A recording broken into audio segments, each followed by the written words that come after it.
Marco Fidel Suárez was a Colombian political figure. He served as president of Colombia from 1918 to 1921. He was born on April 23, 1855, in the town of Hatoviejo, Antioquia. His parents were Rosalía Suárez and José María Barrientos.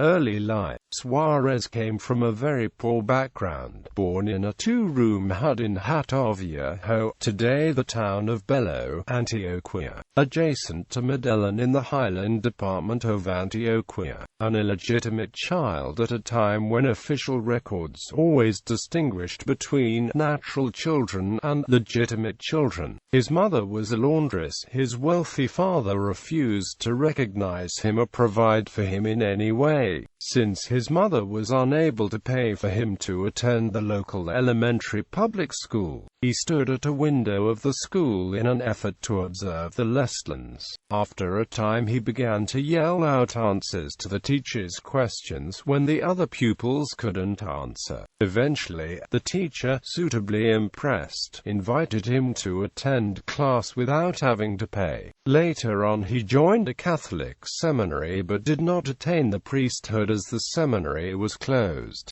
Suárez studied his primary education in the public school of Hatoviejo. Later he studied in the seminary of the town of La Ceja, Antioquia. He then transferred to the Seminario Mayor de Medellin, where he studied philosophy, literature and theology for the priesthood. He stopped short of being ordained. In the 1870s he participated in the civil conflict that took place in Antioquia, fighting on the side of Colonel Braulio Jaramillo, attaining a battlefield promotion to lieutenant.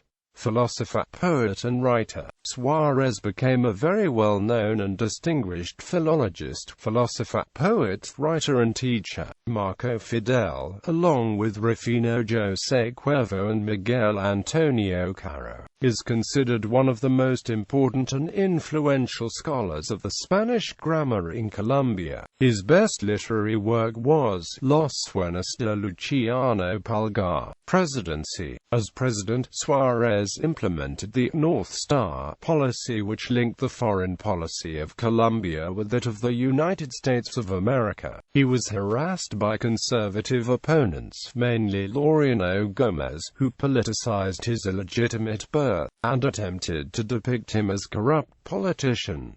In his defense, the Secretary of State Antonio Gómez Restrepo proclaimed, "You will always be the legitimate president of Colombia." At his initiative, the income tax legislation was enacted into law in 1918.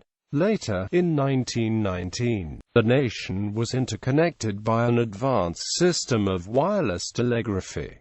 Suárez was very fond of aviation. In 1919 he sanctioned Law 126, by which commercial aviation was established and authorized, allowing for international travel and the operation of the postal service. A year later he brought to the country a French mission to establish and train the Colombian Air Force. Personal life. Suárez married Isabella Orentia Wyborda in August 1895. They had 2 children. His wife died 6 years later and his son died in New York in 1918. His mother Rosalía Suárez died in March 1918. Thus, the day of his inauguration as the 35th President of Colombia, on August 7, 1918, he had a profound pain and sorrow for the death of his beloved mother, wife and son. His son died while studying in Pittsburgh, and he was forbidden from repatriating the body using state funds.